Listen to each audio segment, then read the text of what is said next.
Mesdames, Messieurs, bonjour. Il est midi, le grand journal, les titres. Binta Diallo. Benno Bokk Yakaar répond à l'Union européenne. Les souteneurs du président de la République exhortent l'UE à s'en tenir à sa mission d'observation. Pas de grenades lacrymogènes cet après-midi sur le boulevard du Général de Gaulle. Le préfet de Dakar autorise le rassemblement du mouvement citoyen Aar Li Ñu Bokk. À Thiès, les jeunes étaient dans la rue ce matin, marchaient pour dénoncer le viol perpétré sur une fillette de 5 ans. La musique traditionnelle est-elle mise dans le panier de l'oubli? Le Wallo se prononce et interpelle les autorités pour que ce pan de la tradition ne meure jamais. Ce 21 juin est la journée mondiale de la musique. La CAN au bord du Nil, la Coupe d'Afrique des Nations de football démarre ce soir en Égypte. Le Sénégal au rendez-vous de cette compétition africaine. À suivre le journal de la CAN en fin d'édition. Les actualités internationales, Georges Déthié Diop. En Mauritanie, le président Aziz n'exclut pas une future candidature présidentielle. Il a déclaré que rien dans la Constitution ne l'empêchait à l'avenir de briguer un autre mandat, vous l'entendrez. Au Niger, 18 terroristes tués et 5 faits prisonniers à la frontière avec le Mali. C'est lors d'une opération militaire conjointe nigérienne, française et américaine. En Algérie, 18e vendredi de manifestation. Plusieurs arrestations notées aux abords de la Grande Poste, point de ralliement de la contestation. À la technique de ce grand journal, il y a Alun Ba à la présentation et toujours avec un immense plaisir, Binta Diallo. Bienvenue à tous et à toutes.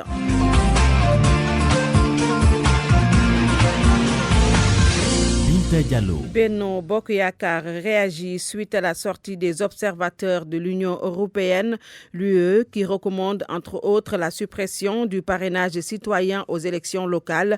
Les souteneurs du président de la République soutiennent que cette recommandation relève exclusivement de la seule souveraineté du peuple sénégalais. Le secrétariat exécutif de Benno Bokk Yakaar en conférence de presse depuis ce matin demande également à l'UE de s'en tenir à sa mission d'observation sur d'autres points à l'ordre du jour.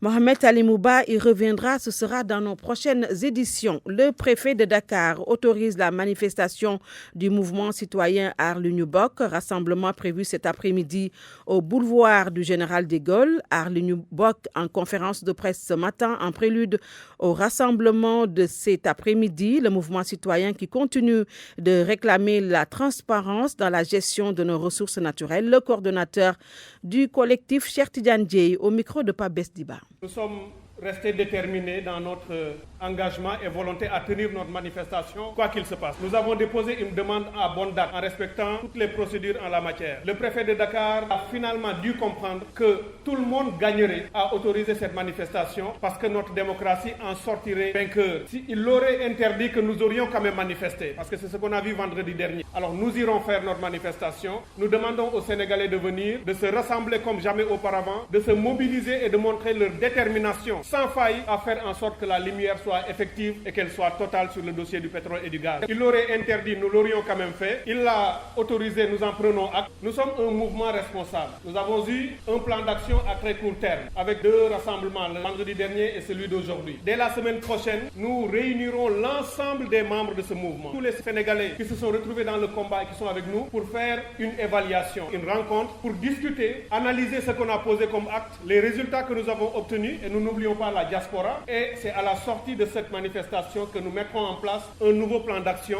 qui, je peux vous le garantir, sera le plus cohérent, le plus efficace possible pour nous permettre d'obtenir gain de cause. Parce que cette lutte, elle peut prendre du temps, mais nous sommes déterminés et nous sommes préparés. Dans tous les segments de notre mouvement, aller le plus loin possible et tenir la lutte le plus longtemps possible pour que le gouvernement n'ait aucune autre alternative que de revenir et accepter les demandes citoyennes et impérieuses que nous avons formulées, c'est-à-dire transférer ou accepter de transmettre tous ceux qui se seront rendus coupables d'une manière ou d'une autre de crime ou de malversation, de quelque manière que ce soit, au niveau des juridictions nationales et internationales. Les auditions dans l'affaire Petro-Tim à l'UNSAL se poursuivent, attendues aujourd'hui à la division des investigations criminelles. Le coordonnateur du Forum civil, Birahim Seck. Ousmane Sonko revient aux affaires. L'inspecteur des impôts radié fait partie de l'ordre des experts qui ont prêté serment tout à l'heure. Le leader du PASTEF dit ne pas craindre un boycott de son expertise au vu de sa position politique. Papa Balaguer. Dans ses nouveaux habits d'expert fiscal, Ousmane Sonko veut se mettre au service du contribuable. C'est une fonction extrêmement importante et nous sommes très honorés de nous retrouver au sein de cette corporation très prestigieuse, de cet ordre, et de pouvoir mettre cette expertise au service des contribuables. Ça peut paraître cocasse parce que pendant 15 ans, nous avons été de l'autre côté où on a beaucoup plus redressé. Maintenant, on sera là pour défendre les contribuables dans le respect strict, évidemment, de la loi. Pour autant, le leader du parti PASTEF, parti d'opposition, ne se fait pas de soucis quant à un probable boycott de son expertise dans des dossiers étatiques. Malheureusement, nous sommes dans un pays qui est assez logique et qui peut amener certains à penser que le seul fait de confier notre dossier à quelqu'un qui aujourd'hui est dans une posture d'opposition radicale peut nous amener à attirer la foudre de l'administration. Mais c'est les choix que nous avons fait, nous allons faire avec. Et la fonction d'expert également ne nous réduit pas simplement au Sénégal. Aujourd'hui, nous avons la chance de pouvoir travailler dans d'autres pays de la sous-région et d'y gagner des marchés. Parmi les récipiendaires, Cheikh Sadibou Fall, ancien ministre sous Wade. Pour lui, l'expertise va répondre à l'éthique et à la déontologie dans toute sa rigueur. Parce que si vous ne le faites pas, non seulement vous êtes parjure, parce que vous avez trahi votre serment, mais en plus devant Dieu. Donc tout ce que l'on fait, on le fait parce qu'on a conscience de participer à l'exercice de notre métier, mais aussi à faire en sorte que la justice puisse se rendre en toute impartialité. 29 nouveaux experts au total ont prêté serment devant la cour d'appel. Ces derniers intègrent désormais le prestigieux corps de l'ordre national des experts du Sénégal. RFM, fréquente modulation 94.0, la radio en puissance. RFM Midi. Binta Diallo. RFM Midi, le grand journal à 12h07. L'acte ignoble s'est passé à Mbour 1, un quartier de Thiès.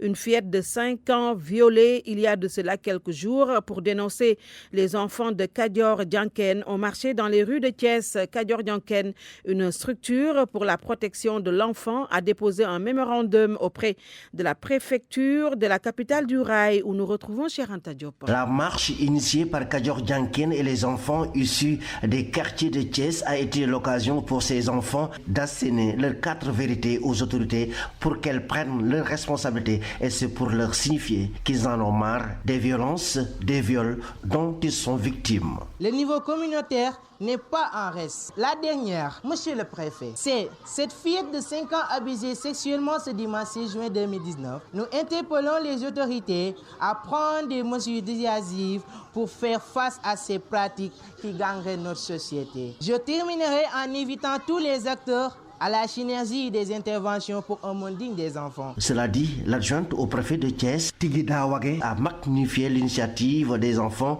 qui, pour lui, un programme doit être mis en œuvre pour leur protection. Donc ils n'attendent plus que les adultes qui sont censés le faire, ils n'attendent plus que ces adultes-là le fassent. Donc c'est à saluer. Toutes les politiques qui sont posées ici au Sénégal, elles sont faites pour protéger les enfants, pour leur offrir un cadre de développement idéal pour qu'ils s'épanouissent, pour que demain, ils puissent relever le flambeau. Cette marche a débuté à la promenade des Thiessois. Les enfants ont sillonné les artères de la capitale du rail, direction préfecture de Thiès, où un mémorandum a été remis à l'adjointe du préfet de Thiès. RFM Thiès, Cheikh Anta Diop. Et à Mbour, Cheikh Anta, les étudiants de l'université virtuelle de Mbour ont marché ce matin. Ils exigent le paiement de leur bourse. Ibrahima Sissé, président de l'amicale des étudiants de l'espace numérique de Mbour, au micro de Abdourahmane Diallo. Nous faisons face aujourd'hui à l'État du Sénégal, mais avant cela, on a trouvé nécessaire d'alerter l'opinion publique. Donc, notre dernière porte de diplomatie, c'est la population sénégalaise. Et c'est aujourd'hui que nous voulons faire face à eux pour leur expliquer des conditions de précarité extrême que nous vivons au sein de cette université virtuelle du Sénégal de manière générale. On a rencontré les autorités de l'institution, à savoir l'université virtuelle du Sénégal. Ils nous ont tant promis des choses qu'ils n'ont pas respectées jusqu'à présent. On a rencontré les autorités étatiques. Jusqu'à présent, il n'y a pas encore de suivi. Maintenant, ce que nous réclamons, c'est simple. nous réclamons nos droits, comme je l'avais dit tout à l'heure. Nous exigeons que l'État nous paye nos bourses. Il y a certains de nos étudiants qui ont resté une année sans pour autant percevoir leur bourse, ce que nous trouvons anormal et nous le déplorons. L'autre chose, c'est le problème d'achèvement des espaces numériques ouverts. Comme ce que nous ne voulons pas, 6 ans d'existence sans pour autant que nos zénos soient finalisés. On veut que ça cesse. Il faut que l'administration bouge et change les choses, particulièrement le président de la République, Macky Sall. Il faut qu'il bouge les choses. Nous ne pouvons plus attendre, je dis bien, livrer ou réceptionner pour que les étudiants puissent en bénéficier. À cela vient s'ajouter le problème de la connectivité. Le problème de la connectivité qui est l'organe vital de l'université virtuelle du Sénégal, qui est le point sensible de l'université virtuelle du Sénégal. Sans connexion, on ne peut pas apprendre. Sans connexion, on ne peut rien faire. Nous sommes dans une université. À Missirah-Wadène, dans le département de Koungheul, des malfaiteurs ayant fait irruption. Ils ont réussi à s'infiltrer dans la maison d'un douanier et emporter 12 millions de francs CFA. Mais les voleurs n'ont pas eu le temps de savourer leur forfait, interpellés dardard par la gendarmerie nationale. C'est une bonne nouvelle pour les saisonniers de Sonacos Diourbel. Ils seront recrutés d'ici la fin de l'année, mais ce sera en fonction des besoins de l'usine. Une annonce du directeur général de Sonacos, Modou Diagne Fada, qui déclare également que 9 unités de trituration de l'huile vont arriver d'ici la fin de l'année. Babacar Diouf. Le nouveau directeur compte d'abord investir dans le capital humain de la Sonacos, Modou Diagne Fada. En fait, on avait prélevé dans le quota des saisonniers un nombre assez conséquent pour les transférer dans les catégories des permanents. Et ça a été déjà bien apprécié. Et nous avons décidé de renouveler l'acte. En fait, de permanentiser, comme on le dit entre guillemets, d'autres saisonniers. Là aussi, d'ici la fin de l'année. On va prendre d'autres saisonniers, mais quand même sur la base de critères objectifs. L'outil de travail sera aussi renforcé puisque des unités de trituration devront arriver à Diourbel avant la fin de l'année. Nous avons acheté 3 unités de trituration qui sont en route. Une est déjà au port de Dakar, l'autre va venir à la fin du mois et l'autre va suivre. Bien entendu, dans ce cadre-là, Diourbel pourra reprendre la trituration. Nous avons même des projets par rapport à Setuna, qui est une usine d'aliments de bétail. Mais comme ce n'est pas encore prêt, nous nous sommes limités à vous annoncer les mesures qui seront effectives d'ici la fin de l'année. À Diourbel, malgré la taille de l'usine, les travailleurs ne font que décortiquer l'arachide. Mais le nouveau directeur a annoncé le démarrage des autres unités de production. Diourbel, RFM, Babacar Diouf. En cette journée mondiale de la musique, nous nous intéressons à celle traditionnelle dangereusement concurrencée par la musique moderne. Elle est sur une mauvaise pente et dans l'Oualo, on tire la sonnette d'alarme. Reportage Mamadou Diagne. Entre la musique traditionnelle et la musique moderne, le choix est fait. Moi, je préfère la musique traditionnelle. J'ai un penchant très net pour la musique traditionnelle. Ce penchant pour la musique traditionnelle s'explique selon Moustapha Ndiaye et Lamine Beyla par des messages que véhiculait cette ancienne génération. J'aime aussi la musique traditionnelle parce que cette musique est porteuse de messages surtout d'éducation, de comportement. Cette musique nous ramène toujours à nos valeurs. C'est pourquoi j'aime bien cette musique-là. La musique traditionnelle avec les Ndiagambaye, leur musique, vous apprenez quand même quelque chose dans l'histoire du Sénégal. Pour Moustapha Ndiaye, professeur d'histoire et de géographie, cette nouvelle génération doit s'inspirer des musiciens comme Youssou N'Dour. La musique aujourd'hui, il y a peut-être 2 parties. Il y a de grands musiciens. Quand je pense à Youssou N'Dour, parce que comme lui, il reste dans le sillage des grands musiciens de tradition. Ces derniers demandent à ces musiciens de diminuer le folklore qui est très présent dans leur tube et pauvre en termes de contenu. Mais il y a maintenant la musique portée par les jeunes artistes de maintenant, où il y a beaucoup plus de bruit que de musique. Et les paroles, parfois, il y a beaucoup plus de tintamarre que de paroles qui parlent de comportement. Aujourd'hui, avec cette nouvelle génération de musiciens, en écoutant la musique, on a l'impression qu'il n'y a que de l'ambiance. mais il n'y a pas de message. En cette fête de la musique, il interpelle les autorités à venir en aide aux artistes du Walo pour que leur produit musical soit rehaussé. Mamadou Diagne, Richard Tor, Radio Futur Média. RFM. L'actualité internationale. L'actualité internationale que nous démarrons par la Mauritanie. Georges, le président Abdelaziz n'exclut pas une future candidature présidentielle. Mohamed Ould Abdelaziz, qui ne peut briguer un troisième mandat, dément être derrière la candidature de l'ex-patron de l'armée, le général Mohamed Ould Ghazouani, mais le chef d'État mauritanien n'écarte pas l'idée de revenir un jour au pouvoir. Rien dans la Constitution ne l'en empêche. Mohamed Ould Abdelaziz, lors d'une conférence de presse, propos recueillis par Mohamed Diop. Je ne sais pas ce qui va arriver dans 5 ans, dans 10 ans, dans 15 ans, je ne sais pas, mais je sais quand même que rien ne m'interdit de pouvoir me représenter un jour. Parce que la Constitution est claire là-dessus. Elle est claire pour qui peut interpréter ou apprécier les textes juridiques. Il est interdit à un président de se représenter au-delà pour une deuxième fois. Un président, il ne peut pas se représenter, il ne peut pas assumer un troisième mandat, mais étant président. Il est dit dans l'article de manière claire, il est interdit à un président. Quand je quitte la présidence, je ne suis plus président. Donc ça, c'est clair, donc ce n'est pas... Mais en ce qui me concerne, je ne sais pas ce qui va advenir de l'avenir. Binta, la présidentielle mauritanienne est prévue demain. Lutte contre le terrorisme, Georges, Français et Américains donnent un coup de main à l'armée nigérienne sur le terrain. Une opération conjointe pour traquer les terroristes à la frontière nigéro-malienne. Selon RFI qui cite les autorités nigériennes, un grand ratissage a permis d'éliminer 18 djihadistes et de faire des prisonniers. C'est la première fois que la force Barkhane mène des opérations conjointes avec l'armée nigérienne et l'appui technique américain. En Algérie, plusieurs arrestations notées ce matin. Aujourd'hui, 18e vendredi de manifestation contre le régime, la police a procédé à des arrestations aux abords de la Grande Poste, point de ralliement de la contestation.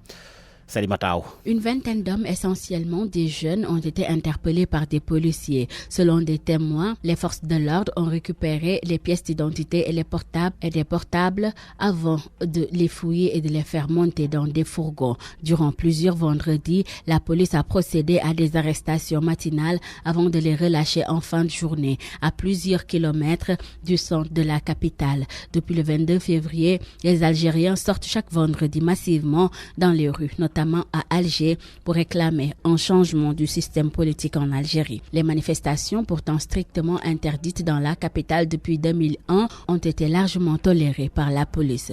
Les forces de l'ordre ont reçu des consignes afin de s'assurer qu'aucun autre drapeau que l'emblème national ne sera brandi dans les manifestations. Une annonce du chef d'état-major de l'armée, Ahmed Gaïd Salah.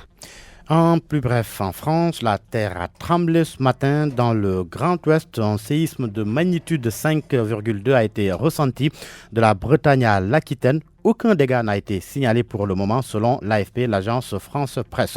En Indonésie, forte explosion et incendie dans un entrepôt d'allumettes, des dizaines de morts, 30 précisément. L'incendie s'est produit donc ce vendredi dans le nord de l'île de Sumatra. Merci beaucoup Georges. RFM, la chronique du jour. La chronique du vendredi, Charles Fay. Les larmes qui coulent sont amères, mais plus amères encore celles qu'on retient, dit le dicton. Alors pleurons, mais de joie, de grâce, pour ne pas rire jaune de la crasse qui nous colle à la peau depuis quelques semaines. Avançons sans rien laisser de côté, afin de ne pas passer pour 16 millions de complices du dit scandale pétrolier comme le crash en zigoto de la petite lucarne. Il fallait oser, il l'a fait. Nous dire sans embâche que nous sommes si pourris que nous ne nous formaliserons pas pour fomenter une forfaiture restant à prouver.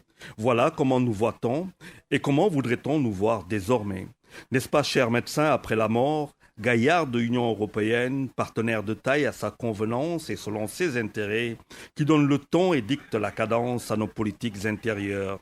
Le parrainage, version sénégalaise, est une intention de vote. Eureka, nous voilà plus intelligents. Interdit d'en rire. N'en prenons pas plus plein l'ego. Cela n'en vaut pas la peine.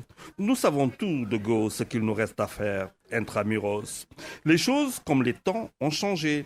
Notre statut aussi. Pays pétrolier et gazier. Et oui, Ça change la carte de visite et explique ce contrôle à distance, à la manette. Surtout que l'ambiance nationale est à la défiance globale, délétère. Quand bien même il se saurait de tous que nous sommes arrivés à la 5e et probablement dernière vague de l'ère du pétrole. Toutes les conditions nécessaires pour sortir de notre dépendance du pétrole étant désormais réunies, ne brûlons pas le pays, mais ne restons pas tout aussi fair-play. Il faut bien que les WAD et tout le reste répondent aux procureurs. La crédibilité a un prix et la justice ne peut pas se prévaloir des indiqués balances. Reste à voir si l'on veut vraiment souffrir nos vérités, remettre les choses à l'endroit, regagner notre estime et ne point recevoir de leçons, ces gifles méritées quoi qu'on dise. Oui, cher Aliou Cissé, au football craquelin et à l'overdose tâtonne. Dis-nous notre estomac, même si nous devons souffrir le martyre, pour que trépasse la guigne et trépine la gagne, à trompe d'eau, dans le sang s'il le faut,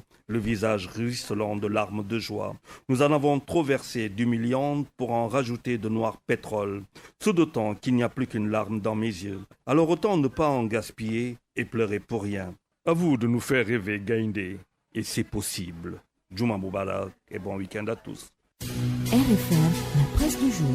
C'est sûr qu'ils vont nous faire rêver nos Gaindé. Bonne chance. Revue de presse, Georges Déthié-Diop. Ousmane Sonko intègre l'ordre des experts du Sénégal 3 ans après sa radiation de la fonction publique. D'ailleurs, l'observateur nous apprend qu'il prête serment ce matin devant la cour d'appel à la chambre civile et commerciale pour être reconnu officiellement expert fiscal.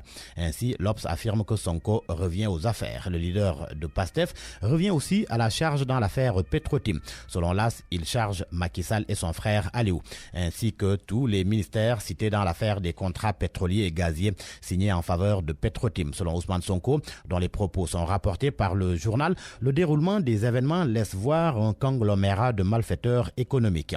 Ainsi, il appelle les Sénégalais à assumer leurs responsabilités et particulièrement la jeunesse qui souffre. C'est le moment de mener la mère des batailles, dit-il. À la une de Direct Info, il souligne que ceux qui ont la main mise sur le pétrole ne dépassent pas 10 personnes sur 15 millions de Sénégalais. Donc, il urge d'exiger la lumière sur ce qui se passe au niveau de notre pétrole. Il ajoute que le pouvoir est dans une logique de maquiller le mensonge d'État. À ce sujet, les Échos relèvent son propos selon lequel Macky Sall aurait dû être destitué et jugé pour haute trahison. Dans Sud Quotidien, pour qui Sonko sonne la charge, le patron de PASTEF confie que Macky Sall aurait dû être démis de ses fonctions et jugé pour haute trahison. Ce matin, la plateforme Arlinobok prévoit un rassemblement sur le boulevard du Centenaire. Mais les Échos apprennent que la manifestation est encore interdite par le préfet de Dakar. Les Échos qui indiquent que El Hadj Kassé a récidivé. Dans un entretien avec Africa Radio, El Hadj Kassé a affirmé que Macky Sall a été contraint de nommer Aliou Sall à un poste de responsabilité étatique. Selon lui, c'est parce que Macky Sall était mis dos au mur qu'il a décidé de confier à Aliou Sall une direction. Le quotidien se fait l'écho de l'interview et titre à sa une Kassé livre le secret de la nomination d'Aliou Sall à la CDC, la Caisse des dépôts et consignations. Une sortie de plus du ministre conseiller en communication de la présidence de la République. La première sur TV5 Monde continue de faire débat avec la réplique de Yahambaye, par ailleurs directeur du quotidien national Le Soleil, et Pape Mahawa Diouf qui défend El Hadj Kassé dans le journal Le Quotidien. Il dit ne pas être d'accord qu'on le lynche. Et au regard de ces différentes sorties, Enquête fait état d'une communication bancale dans l'affaire Petrotim et parle de dissonance troublante. Selon mon confrère, El Hadj Kassé, Yahambaye et Mahawa Diouf en rajoutent à la confusion déjà grande. El Hadj Kassé faisait savoir que Timis a versé 145 millions à Agritrans de Aliou Sall dans le cadre d'une mission de consultation dans le secteur agricole. Réaction du DG du journal Le Soleil, El Hadj Kassé, dont l'œuvre est apparemment commanditée, a usé de ruses pour tenter de poignarder Aliou Sall dans le dos. Tout cela vu par Abdoulaye Cissé, la sortie de Yahambaye selon lui est tout aussi catastrophique que celle de Kassé. Hors de nos frontières, en Mauritanie, le président Mohamed Ould Abdelaziz se prononce sur les accusations de la BBC. C'est franchement du n'importe quoi, dit-il à la une de Libération. Le président Abdelaziz déclare que les montants avancés sur ce gisement que partagent le Sénégal et la Mauritanie sont faux. BP ne va même pas gagner 10 milliards de dollars. Et les Sénégalais doivent savoir que tout cela est politique parce que Macky Sall a été réélu de façon transparente. Sport pour terminer, la CAN 2019 démarre ce vendredi. C'est parti, s'exclame Record. En ouverture d'ouverture, l'Égypte face au défi du Zimbabwe. Le Sénégal joue son premier match dimanche. Mais déjà dans l'Observateur de ce matin, une pluie d'éloges sur les Lions. Hugo Bross, champion en titre, note que le Sénégal a tout pour gagner la CAN. Pour Patrice Neveu, coach du Gabon, le Sénégal est l'une des équipes les plus solides. Quant à l'international burkinabé, Jonathan Pitropa, il confie que Sadio Mané a l'occasion de montrer ce qu'il est. Et l'Obs de résumer, l'Afrique sacre les Lions. À vos kiosques et bonne lecture. C'est la fin de ce grand journal à 12h25. Le rappel des titres: Benno Bokk Yakaar répond à l'Union européenne. Les soutiens du président de la République exhortent l'UE à s'en tenir à sa mission d'observation. Pas de grenades lacrymogènes cet après-midi sur le boulevard du Général de Gaulle. Le préfet de Dakar autorise le rassemblement du mouvement citoyen à l'Unubok. À Thiès, les jeunes étaient dans la rue, marchaient pour dénoncer le viol perpétré sur une fillette de 5 ans. La musique traditionnelle est-elle mise dans le panier de l'oubli? Le Wallo se prononce et interpelle les autorités pour que ce pan de la tradition ne meure jamais. Ce 21 juin est la journée mondiale de la musique. À la technique de ce grand journal, il y avait Alioune Ba. À 13h, retrouvez Barthélémy Ngom. Tout de suite, le journal de la Coupe d'Afrique des Nations de football. Le grand jour est arrivé. Égypte 2019, le journal de la CAN. Ce sera dans un instant avec Malal Junior Diagne.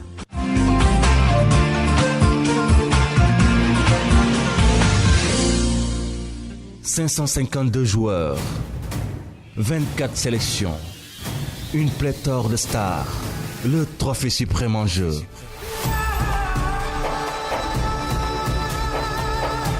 Les Lions du Sénégal à la chasse chez les pharaons d'Égypte. Sadio Mané et sa bande arriveront-ils à grimper au sommet de la pyramide? Mentalement, je suis au top, physiquement, je suis au top. La RFM vous dit tout. Sadio Mané, le petit crochet dans sa déparation, Sadio Mané. Tous les matchs en direct et en intégralité. Les échos de l'Égypte avec nos envoyés spéciaux. Chartidiane Diagne, Le Caire, pour la radio Futur Média. Les réactions, reportages, analyses dans le journal de la CAN. Après nos éditions de 12h et 13h. Revient en Égypte 13 ans après. C'est aussi retour sur les lieux de la Renaissance. La CAN sur la RFM, c'est comme à la télé.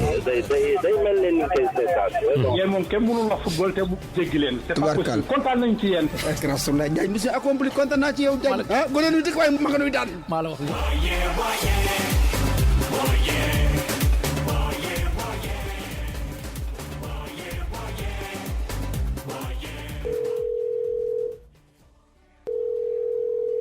mais boy sànq ba léegi maa ngi lay xaar ana li nga ma waroon yónnee WhatsApp. boy instant yi dama amul connexion. teg si 50 francs képp mooy sama capital. chii amuma connexion xewi na ñàkk connexion laa la ne. Tigo jëlee na ko fii 50 francs yooyu nga yor le Tigo indi. non boy comprendre ma la wax. connecté fu la neex saa su la neexee le Tigo indi ak forfait internet 15 mégaoctets si 50 francs dong. xanaa lii mooy connexion pour ñëpp. non boy da nga dégg nag lii la Tigo wax connexion pour ñëpp. tapel dièse 155 dièse ngir yeneen i forfait internet yu Tigo yi. Tigo vous offre le journal de la CAN.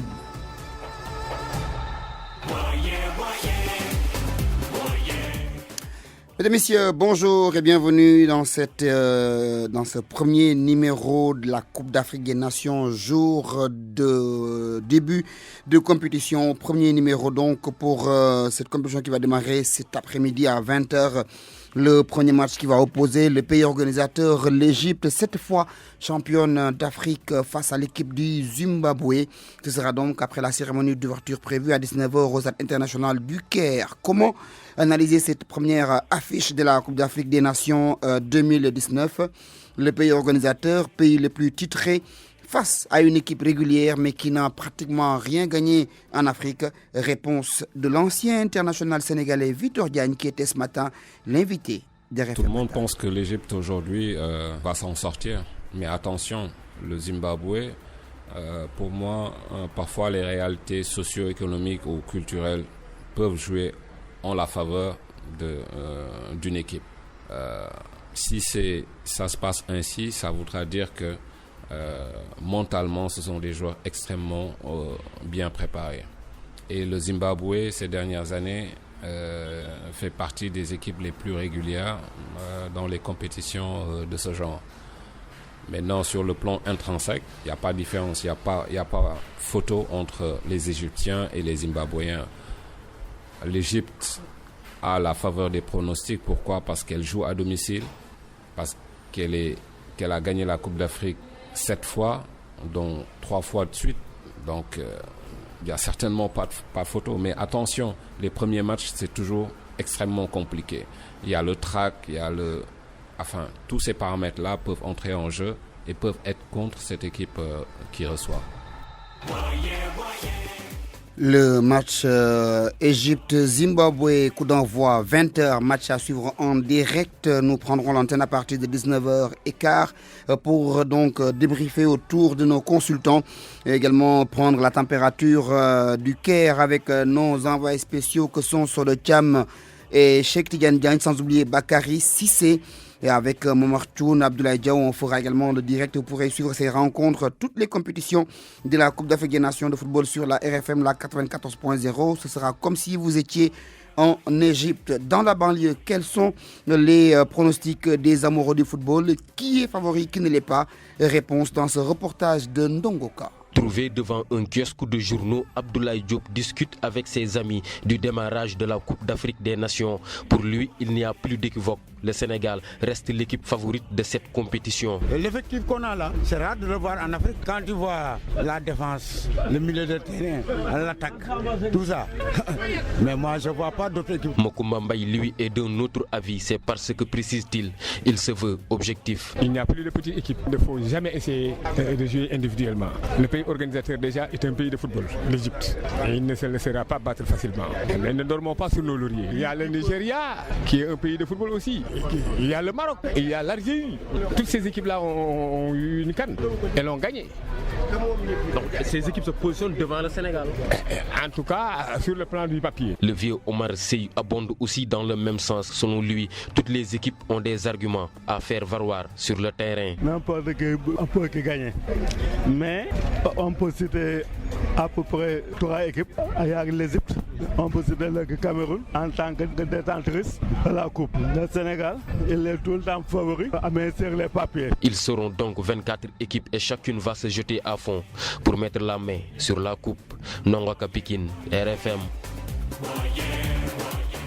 Nongoka, place à présent aux informations de l'équipe nationale du Sénégal. Les Lions arrivés au Caire sont bien installés à l'hôtel militaire de la ville. Les conditions sont réunies, tout est fin prêt pour une bonne participation de l'équipe nationale du Sénégal. Ce sont là les assurances du président de la Fédération sénégalaise de football, Augustin Senghor, qui a rencontré Solo-Thiam. À 2 jours de l'entrée en lice de l'équipe nationale du Sénégal dans cette 32e édition de la Coupe d'Afrique des Nations, le président de la Fédération sénégalaise de football affirme que toutes les conditions sont réunies pour une bonne participation. Maître Augustin Senghor. Quand on regarde aussi ces pelouses, les conditions ici de sécurité, de calme, je peux dire aujourd'hui, qu'à ce stade aussi, toutes les conditions sont remplies pour que l'équipe entre de la manière optimale dans les compétitions. Je dois ajouter qu'aussi à Dakar, les questions de primes avaient été évacuées avec l'État et la Fédération. Aujourd'hui, on peut dire que tout est au beau fixe. Peut-être qu'il y aura toujours des détails à régler parce que nous imposons des exigences pour pouvoir permettre à notre équipe d'être au top dès le début de la compétition, mais aussi jusqu'à la fin. Maître Augustin Senghor rejette le statut de favori, mais souhaite que l'équipe nationale aille le plus loin possible, ou même remporter le trophée. Favori du groupe, ça n'existe pas. Il faut jouer tous les matchs pour les gagner. Nous sommes conscients de nos forces, mais nous avons l'humilité de savoir que nous devons respecter tous nos adversaires. À partir du moment où c'est 2 qui se qualifient, on est très proche de ce qui fait de mieux. Mais il faudrait que cette canne-là soit la bonne, de bons résultats en poule, pour pouvoir avoir le meilleur tableau possible pour arriver en finale. Sénégal, Tanzanie, ce dimanche, Solo-Thiam, Caire, Égypte, Radio Futur Média. Sodacham. Nous allons maintenant retrouver l'autre envoyé spécial de RFM en Égypte. Il va nous parler de l'équipe de la Tanzanie, mais également de celle du Kenya. C'est Cheikh Tidiane Diagne qui s'est entretenu avec le directeur technique national sur ces équipes supposées faibles dans la poule du Sénégal. Pour autant, le DTN avertit, ce ne sera pas de la tarte pour les Lions du Sénégal. Cheikh Tidiane. Tanzanie et Kenya sont-ils les petits poussés dans le groupe du Sénégal? Non, dit le directeur technique national. C'est des équipes qui ont un statut à défendre et il faudra bien les respecter. Propos de Maya Silmar qui tempère les ardeurs. Ce sont les deux qui vont arbitrer, naturellement. C'est Tanzanie et Kenya qui vont arbitrer. Mais comme on le dit, je pense que dans une poule, il faut respecter tout le monde. Je pense qu'autant on a du respect pour l'Algérie, mais autant également aussi on l'a pour la Tanzanie et pour le Kenya.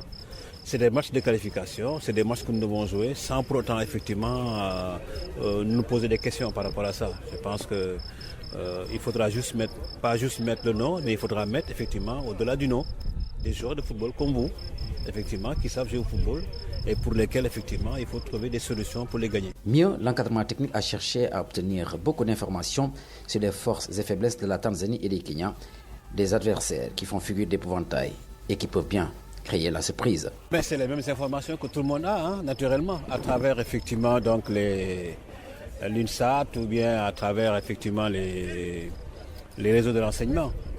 C'est vrai que nous avons une idée de cette équipe-là, mais nous travaillons beaucoup plus sur nos qualités et sur nos forces. Je pense que c'est le plus important d'ailleurs. Et c'est à ce travail-là effectivement que les entraîneurs travaillent parce que nous avons des projets et nous travaillons sur des projets. Je pense que c'est le plus important. C'est vrai qu'on n'occulte pas l'adversaire parce qu'il est bon de savoir en fait le profil de l'équipe, un peu les éléments qui composent l'équipe.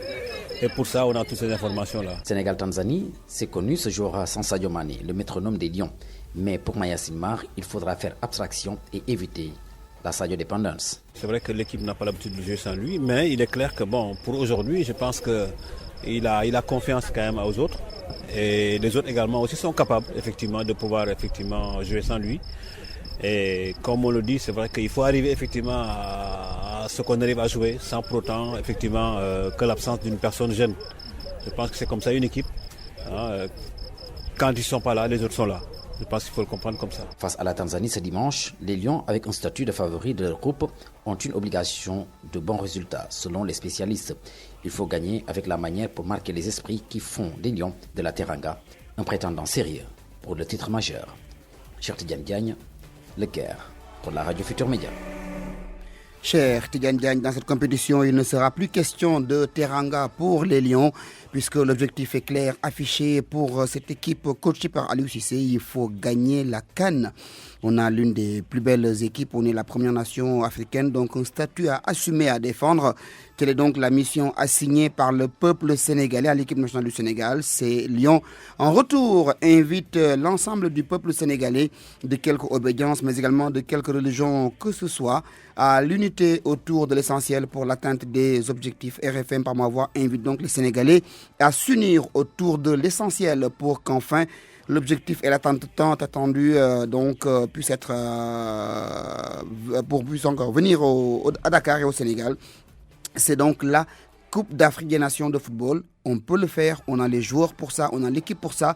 Il nous manque juste l'unité et l'union des cœurs et des esprits pour y arriver. Donc, mesdames et messieurs, unissons nos forces pour pousser l'équipe nationale du Sénégal à la victoire finale.